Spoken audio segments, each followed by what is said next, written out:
اور نیازی کا جو گٹھ جوڑ تھا، آج قوم کے بچے بچیوں کے ذہنوں میں جو زہر بھرا گیا، جو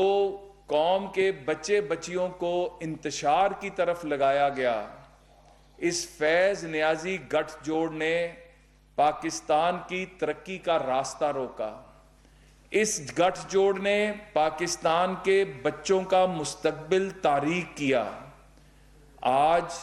پاکستان کے نوجوان یہ سوال کرتے ہیں کہ ان بچے اور بچیوں کو ایک ایسے راستے پہ چلایا گیا جس پہ چل کے نہ تو ان کا مستقبل بنا، ان کی بنیاد کو تباہ کیا گیا، ان کے آگے بڑھنے کے راستے مسدود کیے گئے، اور سب سے بڑھ کر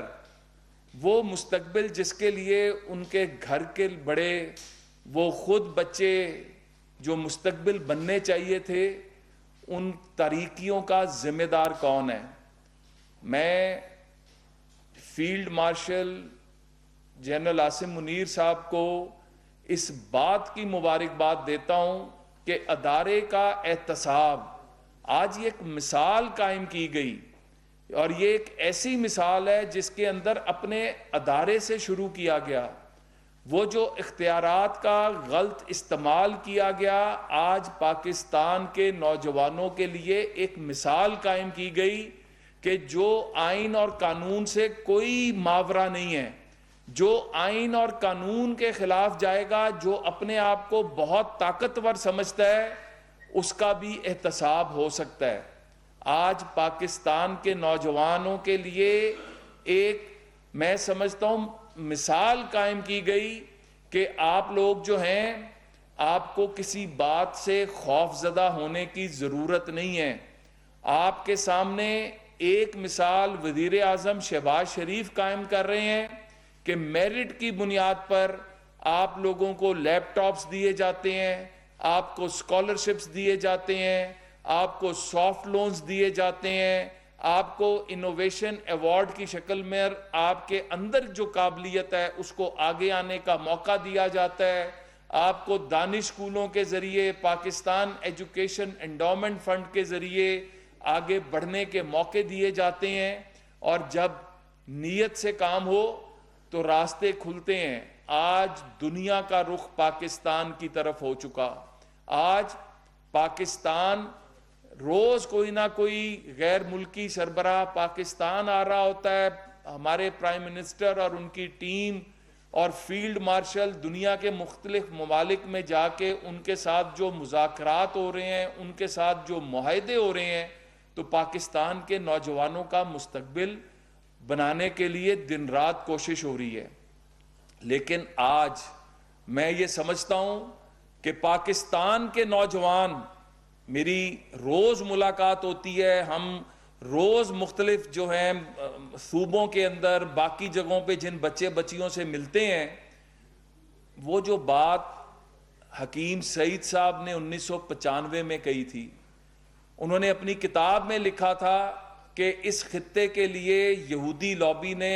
چن لیا عمران خان کو۔ ڈاکٹر اسرار نے اپنے خطبے میں کہا تھا کہ نیو ورلڈ آرڈر کے اندر اس خطے کے لیے جس شخصیت کا چناؤ کیا گیا،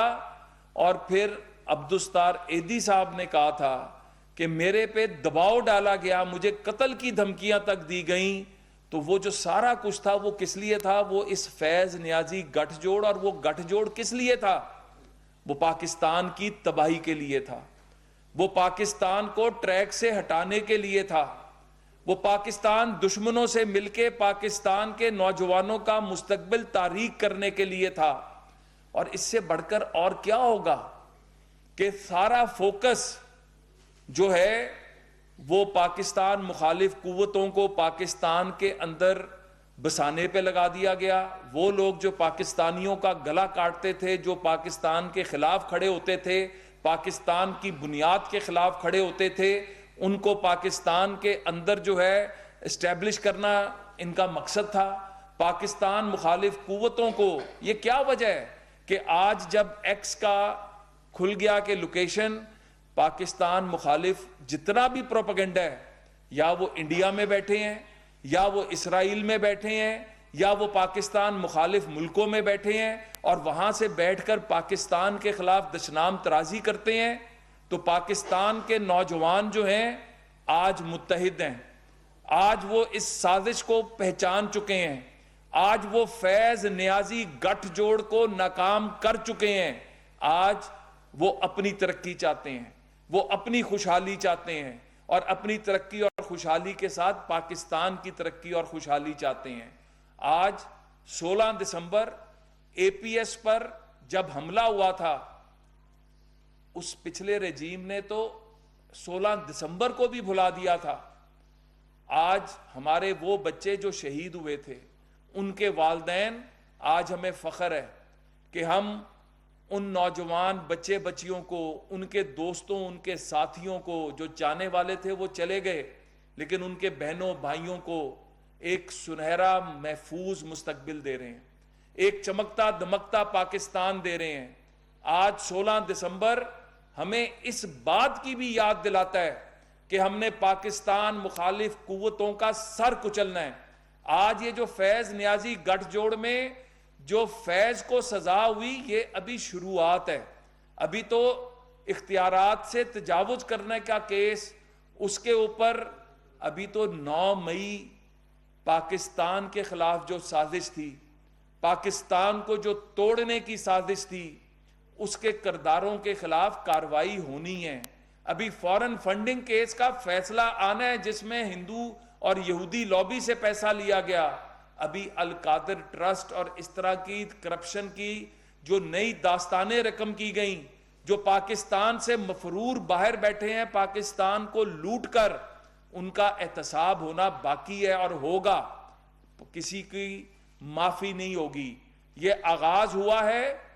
فوج کے ادارے نے اپنے آپ سے احتساب کا آغاز کیا، اور اس میں جو سیاسی ایکٹر انوالو تھے ان کا بھی احتساب ہوگا۔ اور میں جب بات کرتا ہوں کہ پاکستان کی مضبوطی ہمارے دشمنوں کو کیوں بری لگتی ہے، پاکستان کا محفوظ مستقبل ہمارے دشمنوں کو کیوں برا لگتا ہے، جب آپریشن بنیان المرصوص ہوا تو اس کے اندر جس طرح انڈیا کے دانت کھٹے کیے گئے، تو تکلیف تو ہندوستان کو ہونی چاہیے تھی۔ یہاں پر بیٹھے اس کے ہمدرد، یہاں پر بیٹھے آستین کے سانپ جو بکواس کرتے رہے پاکستان کی بہادر افواج کے خلاف، پاکستان کے خلاف اور انڈیا کے حق میں جو بیان بازی کرتے رہے، آج میں ان سے سوال کرتا ہوں کہ کل جو بہار کے اندر واقعہ ہوا، ہماری ایک مسلمان بہن کا نقاب جس طرح نوچا گیا، کہاں پر ہیں اسلام جو انسانی حقوق کی تنظیمیں، کہاں پر ہیں وہ so called human rights activist جن کو اتنی بڑی دیدہ دری نظر نہیں آئی، جن کو یہ بغیرتی نظر نہیں آئی؟ ایک مضبوط پاکستان گارنٹی دیتا ہے انڈیا میں بیٹھے، دنیا میں بیٹھے ہوئے مظلوموں کے حقوق کے تحفظ کی۔ ایک مضبوط پاکستان گارنٹی دیتا ہے انڈیا میں بیٹھی مائنورٹیز کو کہ ان کے اوپر ایک مضبوط سلطنت اور حکومت اور ریاست کا سایہ موجود ہے۔ میں آج پھر بات کرتا ہوں کہ پاکستان میں بیٹھ کر ہماری بہادر افواج کے خلاف میں سے کم لفظ استعمال نہیں کر سکتا، بکواس کرنے والے جو یہاں پر عناصر موجود ہیں، آج وہ جواب دیں۔ ہماری بیٹی، ہماری بہن کا جس طرح وہاں پر نقاب نوچا گیا، آج میں عالمی اداروں سے سوال کرتا ہوں کہ کس طرح اس وزیر اعلیٰ کی جرأت ہوئی، کہاں پر گیا وہاں کا آئین، وہاں کا قانون، کہاں پر گئے وہ انسانی حقوق جس کی بنیاد پر یہاں پر ایک جھوٹا پروپیگنڈا شروع کیا جاتا ہے۔ آج پاکستان کی حکومت، پاکستان کی افواج، وزیر اعظم پاکستان کی سربراہی میں ہر اس شخص، ہر اس ماں، بہن، بیٹی کے ساتھ کھڑے ہیں۔ ہمارے فیلڈ مارشل عاصم منیر صاحب اور پرائم منسٹر شہباز شریف صاحب ہر اس مظلوم کے ساتھ کھڑے ہیں جس کے ساتھ زیادتی ہو رہی ہے۔ میں پھر کہوں گا کہ پاکستان میں بیٹھے وہ لوگ جو جھوٹ کی بنیاد پر کہتے ہیں کہ چادر اور چار دیواری کا تقدس، یہ سارے عام جو نقاب نوچا گیا، مجھے تو کسی کا بیان نظر نہیں آیا، مجھے تو کوئی احتجاج نظر نہیں آیا. شرم کرو. پاکستان انشاءاللہ مضبوط ہے، مضبوط رہے گا، مزید مضبوط ہوگا. پاکستان کے نوجوان پاکستان کے جھنڈے کے نیچے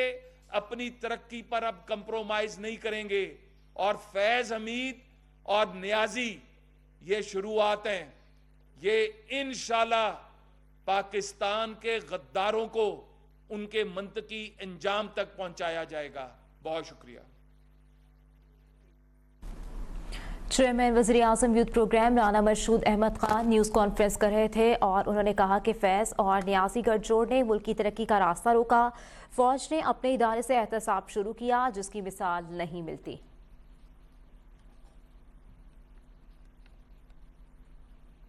آپ کو بتائیں کہ چیئرمین وزیر اعظم youth programme Rana Mashhood Ahmed Khan news conference کر رہے تھے اسلام آباد میں، اور ان کی جانب سے کہا گیا ہے کہ پی ٹی آئی دور میں نوجوانوں کی ترقی کا راستہ روکنے کا ذمہ دار کون ہے؟ فیض اور نیازی گٹھ جوڑ نے ملک کی ترقی کا راستہ روکا. فوج نے اپنے ادارے سے احتساب شروع کیا جس کی ہمیں مثال نہیں ملتی ہے. رانا مرشود کی جانب سے کہا گیا کہ اب ملک میں میرٹ اور قانون کی حکمرانی ہے.